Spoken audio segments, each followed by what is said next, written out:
فکر سر سید احمد خان ہندوستان کی تاریخ میں مسلمانوں کے لیے درخشاں ستارے کی حیثیت رکھتے ہیں۔ ان سے اختلاف کرنے والے بھی ان کی خدمات کے منکر نہیں۔ آپ 17 اکتوبر 1817 کو پیدا ہوئے۔ آج ہم سر سید کے کام کو 3 ادوار میں تقسیم کر کے ان کے فکر و عمل کا مختصر جائزہ لیتے ہیں۔ دور اول آپ کی علمی و شعوری زندگی کا آغاز ہے، اس کو ہم 1857 تک محدود کرتے ہیں۔ دور دوم 1857 سے سفر انگلستان تک۔ دور سوم سفر انگلستان سے وفات تک۔ دور اول میں سر سید شاہ اسماعیل شہید کی تقریروں سے متاثر نظر آتے ہیں۔ آپ کی تحریروں میں شاہ اسماعیل شہید کا ذکر آتا تو آپ کا قلم عقیدت کے پھول نچھاور کرنے لگتا۔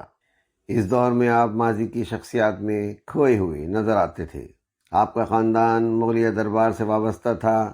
آپ کے باپ دادا کو شہنشاہان مغلیہ نے بڑے بڑے قلت و خطابات سے نوازا تھا، لیکن سر سید کو 20-22 سال کی عمر ہی میں یہ احساس ہو گیا تھا، جس کا وہ اپنی تحریروں میں اظہار بھی کرتے تھے، کہ اب سلطنت مغلیہ ختم ہو گئی ہے، اب ہندوستان کی بادشاہت شاہان انگلستان کے ہاتھ میں ہے۔ یوں آپ نے زوال پذیر مغلوں کو دیکھتے ہوئے انگریزوں کی سرکاری ملازمت اختیار کر لی۔ آپ ایک سچے باعمل انسان تھے، جس طرح آپ کا خاندان مغلیہ خاندان کے حکام سے خیر خواہی اور وفاداری کرتا تھا، یہی سلسلہ آپ کا انگریزی حکومت کی ملازمت میں بھی جاری رہا۔ آپ نے پوری جانفشانی، ذاتی لیاقت اور محنت سے انگریزوں کی خدمت کی اور خوب ترقی کی۔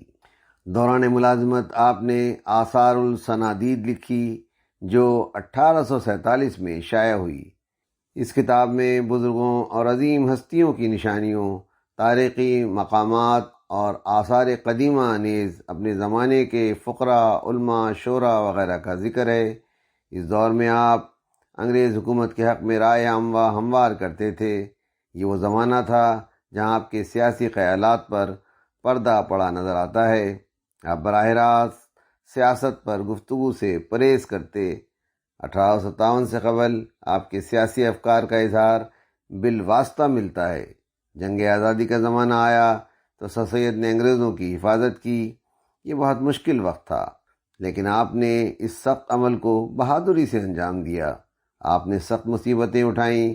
اس نمک حلالی کے صلے میں سر سید کو ترقی اور انعام و کرام سے نوازا گیا۔ آپ کے خاندان کے لیے 2 نسلوں تک 200 روپے ماہوار پینشن مقرر کی گئی۔ دور دوم کی تصانیف میں مخالفت کے بجائے مفاہمت اور لچک کا رویہ نظر آتا ہے۔ اس دور میں سر سید جدیدیت کی طرف مائل ہوتے ہوئے بلکہ قدم بڑھاتے ہوئے نظر آتے ہیں۔ دین اسلام کی بھی جدیدیت کی روشنی میں تعبیر پیش کرنے کی سعی کرتے ہیں۔ گو سر سید کی اصل شخصیت 1857 سے قبل ہی وجود میں آ چکی تھی، لیکن جنگ آزادی میں انگریزوں کی کامیابی کے بعد آپ کی شخصیت کے زیر اثر تحریک نے، جس کا مقصد مسلمانوں کو سلطنت انگریزی کے لائق اور کارآمد رعایا بنانا اور ان میں انگریزوں کے لیے خیر خواہی پیدا کرنا تھا، آپ کی اس تحریک نے ملک گیر تحریک کی شکل اختیار کر لی تھی۔ آپ کی اس بات کو الطاف حسین حالی، جو آپ کے عظیم، معتقد اور مستند سوانح نگار ہیں، آپ نے آپ کی خدمات کو کچھ یوں سمیٹا ہے: اس کو وقار شخص نے کبھی ہمت نہیں ہاری، یہاں تک کہ اپنی کوششوں میں کامیاب ہوا۔ اس نے ایک جماعت کثیر مسلمانوں میں ایسی پیدا کر دی تھی جو انگلش گورنمنٹ کی برکتوں کی دل سے قدر کرتی تھی۔ اس کو ہندوستان کے حق میں اور خاص کر مسلمانوں کے حق میں خدا کی مہربانی سمجھتی تھی، اور اس بات کا یقین رکھتی تھی کہ اگر ہندوستان میں انگریز نہ آتا تو مسلمانوں کو وہی روز سیاہ دیکھنا پڑتا جو اسپین کے مسلمانوں کا ان کی سلطنت کے زوال کے بعد دیکھنا پڑا تھا۔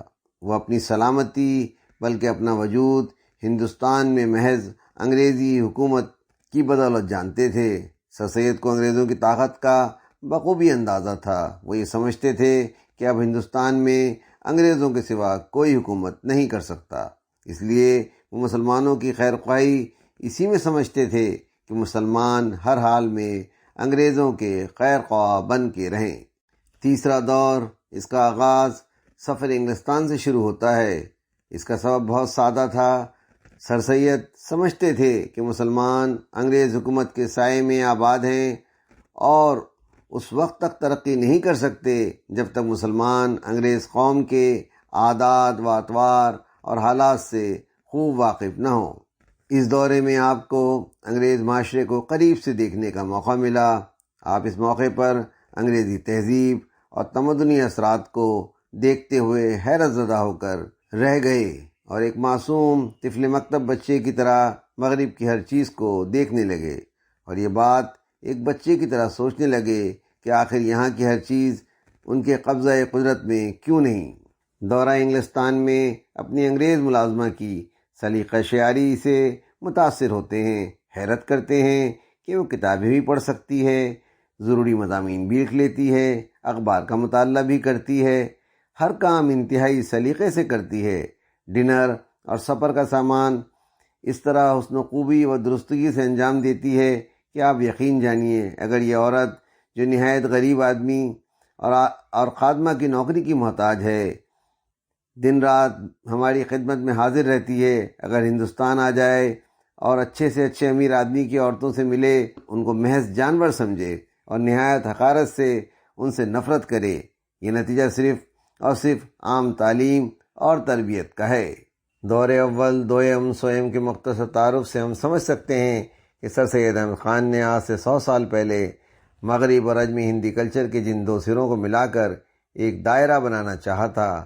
مسلمانوں کو انگریز حکومت کی خدمت کے ذریعے ہندوستان میں مسلمانوں کی پناہ کا راستہ ڈھونڈا تھا، اور وہ آزادی ہند کے بعد مسلمانوں کے لیے چکنا چور ہو گیا۔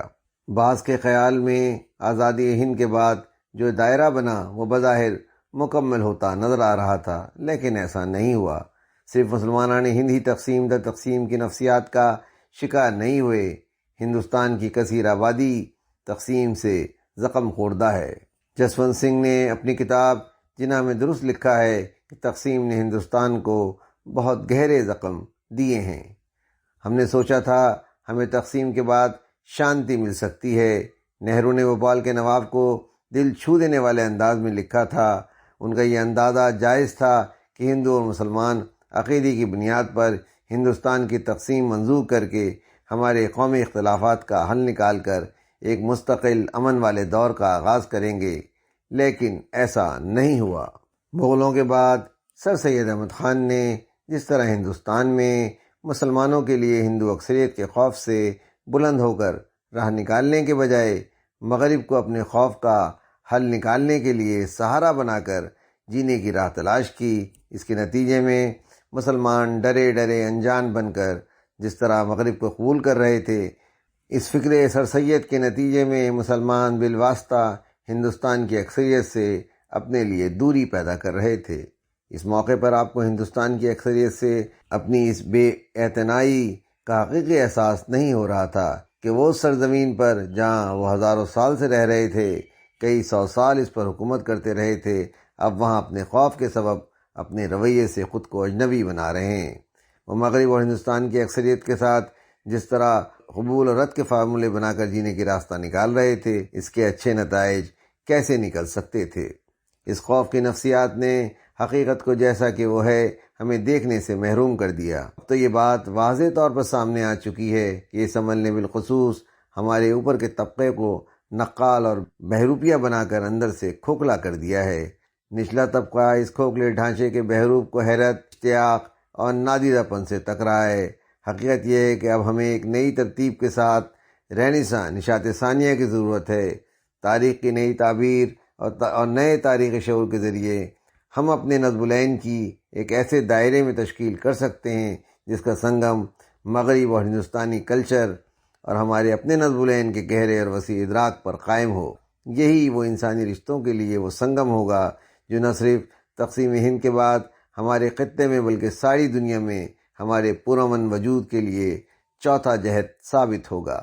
سر سید جب اس دنیا سے رخصت ہوئے تو مسلمانوں کے لیے اپنے بیتاب دھڑکتے دل کو ساکت کر کے چلے گئے، لیکن آپ نے اپنی فکر و عمل کی جو شمعیں جلائیں اور اسے روشن رکھنے والوں کی آج یہ ذمہ داری ہے کہ وہ سر سید کا بت بنانے کے بجائے ان کے روشن کیے ہوئے علمی چراغ کو تازہ ایندھن فراہم کریں، ان کے کام کا بھی جائزہ لیتے رہیں تاکہ ہم اس چراغ کی حقیقی روشنی کو پا سکیں جو اندھیرے پر غلبہ پائے رکھے۔